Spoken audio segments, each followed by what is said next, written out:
Good afternoon, everyone, and thank you for being here today. Back in April of this year, we provided an update on Project Stallion, an investigation into auto thefts that began in November of 2022. I'm here today with Superintendent Ron Taverner, District Commander of 22 and 23 Division, to announce the final results of Project Stallion and to assure residents that the Toronto Police Service is continuing to take action against rising auto thefts in our city. In April, I announced the recovery of over 500 vehicles and over 300 charges laid against 119 people.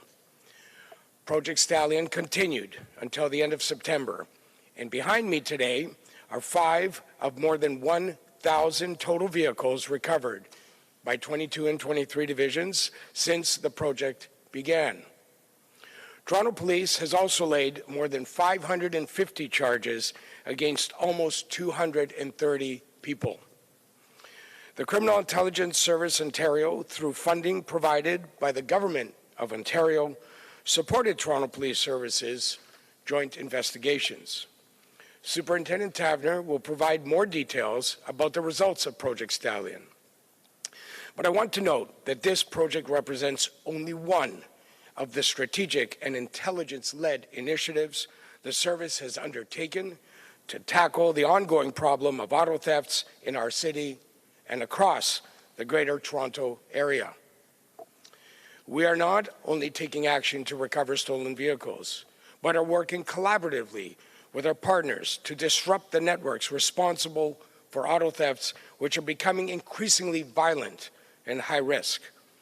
Last week, we announced the creation of a provincial carjacking joint task force aimed at addressing the rising incidence of violence related to auto crimes in our communities. Co-led by the Toronto Police Service with the Ontario Provincial Police and in collaboration with police services from across the Greater Toronto Area, the task force is maximizing enforcement efforts against criminal organizations involved in violent crimes. Since the task force began, it has already been responsible for 24 arrests and 116 charges laid. Whether it be carjackings, home invasions, assaults, or other forms of intimidation, the level of violence being used in the commission of these crimes represents a new and evolving threat to public safety. This level of threat and crime is unacceptable to me as the Chief of Police. As a service, we are committed to the safety and well-being of our residents above all else, and we will continue to work in alignment with our law enforcement partners and other external agencies, including the Criminal Intelligence Service of Ontario, to address this serious issue. The success of this project is the result of the dedication of our investigators and their countless support staff in 22 and 23 divisions and units across the entire Toronto Police Service. I want to thank them again for their incredible work. Now, I'd like to invite Superintendent Taverner up to provide more details about the results of Project Stallion.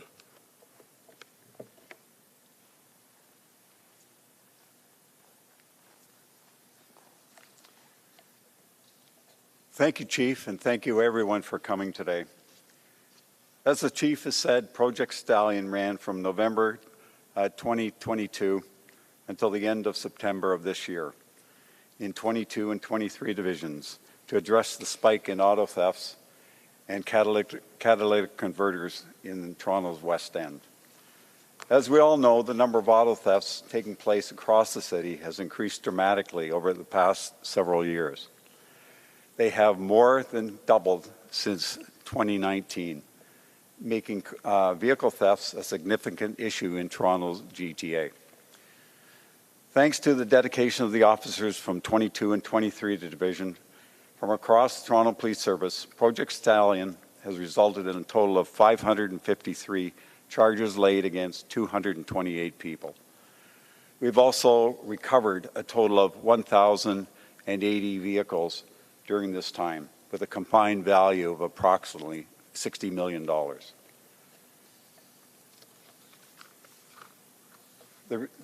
These results demonstrate how seriously we are taking this issue, but we recognize that for many people in the city, their vehicles may never be recovered, and more importantly, their feelings of safety and security have been compromised.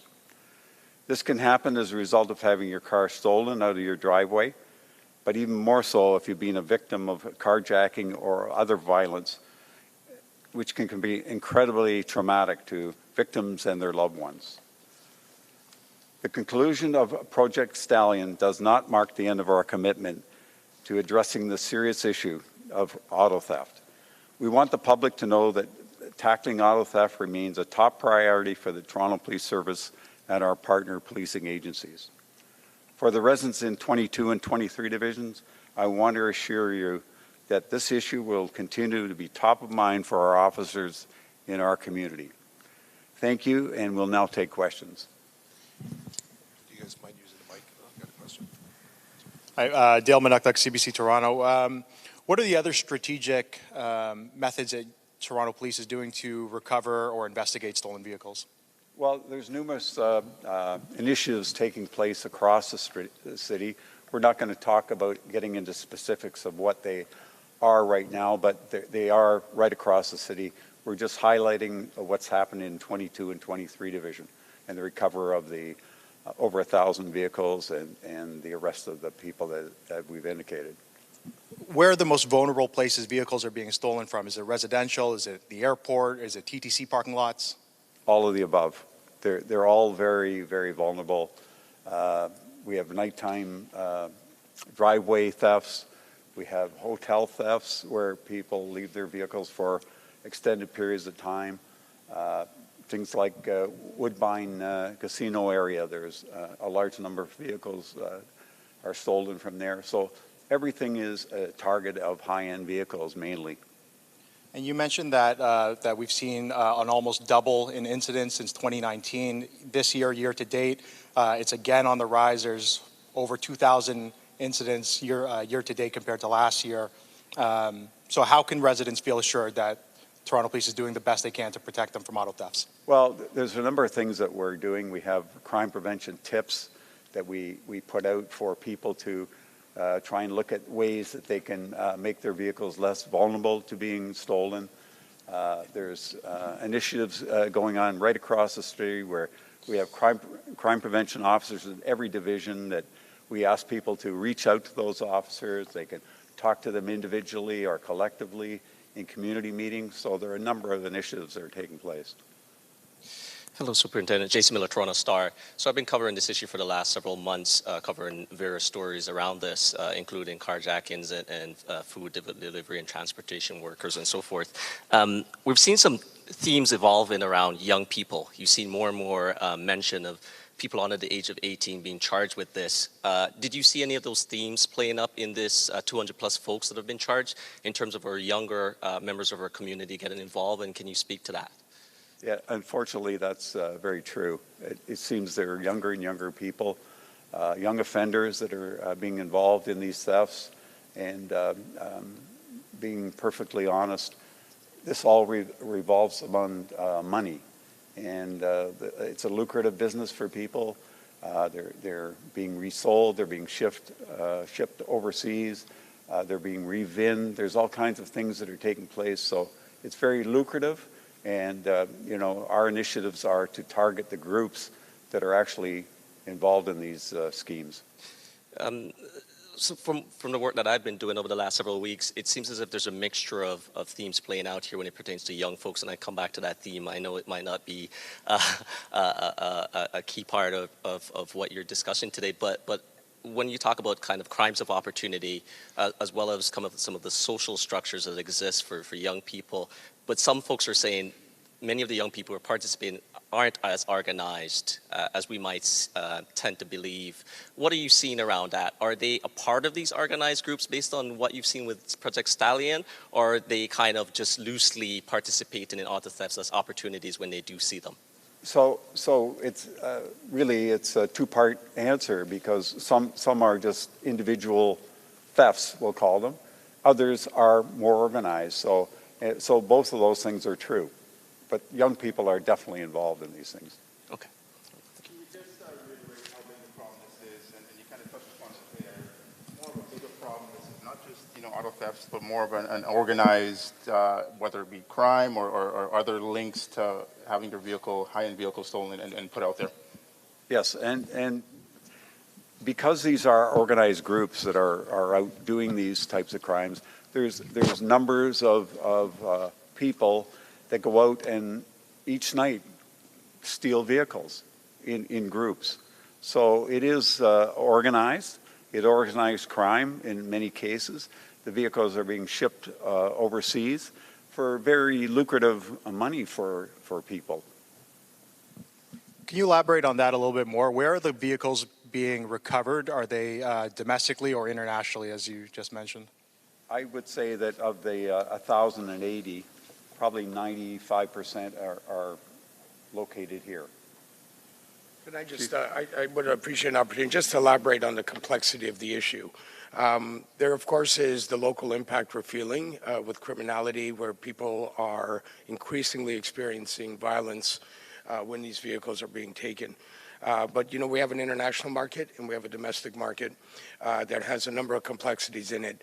And when we think about how to stem this entire set of criminality, we are one element of it, for sure.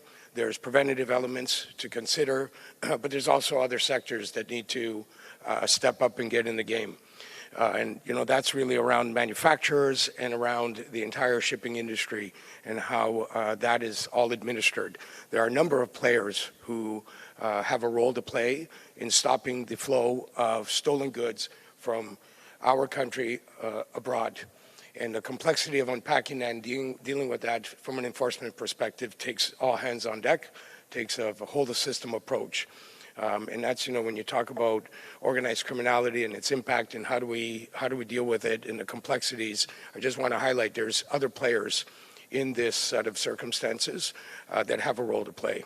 And the increasing violence and how we're tackling it, I think I just want to take an opportunity to highlight the Joint Task Force is an unprecedented integration of effort on this particular type of criminality.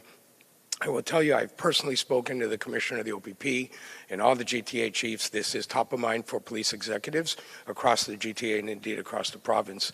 And that's why you see the commitment of resources to an integrated effort that is in real time collaborating and doing everything we can to disrupt the criminal activity.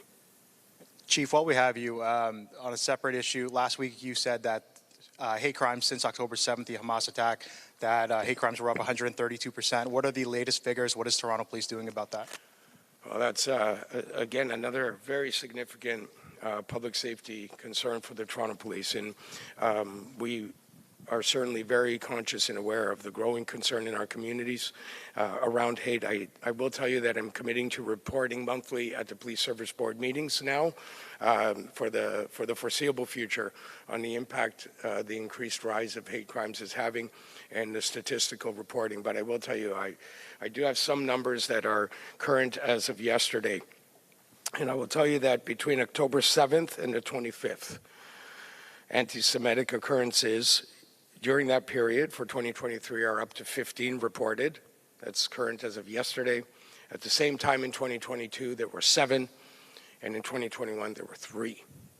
So the very significant rise since October 7th to yesterday, and I can report that since these figures were tabulated, we have received more occurrences that are presently being investigated. As it relates to anti-Muslim or anti-Islamic incidents of hate during that period of October 7th to the 25th, 2023, we've had 5 occurrences thus far. In 2022, during that period, we had none. And in 2021, we had 1. Again, a very significant rise. That is something we are very much mindful of. I will tell you that we are presently resourcing a task force to bring together an investigative resource to look at this holistically across the city so that we can have the best possible investigative outcomes and the best possible opportunities to disrupt this hateful behavior that is completely inconsistent with the values of Torontonians and indeed Canadians. Chief, just shifting gears back to the car theft file quickly. When you talk about kind of recovering, it's quite a bit of vehicles, over 1,000. At the last Peel Police Board meeting, they talked about kind of where they were finding cars, and some of these cars were being pulled off containers in the port of Montreal. Can you kind of trace where kind of you found some of these cars? Were they found in lots? Did you pull them off trucks that were on their way to the port of Montreal? Were some of them found in the port? So there were a great number that were found that were being shipped to Montreal, the Port of Montreal. There were a number that were seized here locally. So it's a mixed bag of where these vehicles were located. So that's part of the problem that we face is they're all over the place. Some of them were in the process of being revinned, for example, and resold. So all those things factor into the location of these vehicles. Question for you, sir. Thank you. Hi, I'm Damon Lyons from the Canadian Vehicle Exporters Association. Of the 230 people that you arrested, can you differentiate approximately how many you consider low-level criminals versus the higher organized crime, the people that are really in charge of this? So for the most part, I would say it's the lower end of the spectrum. It's very difficult to get to the head of the snake, proverbially. So we're working on those types of things, but to your question, it's mostly the lower end.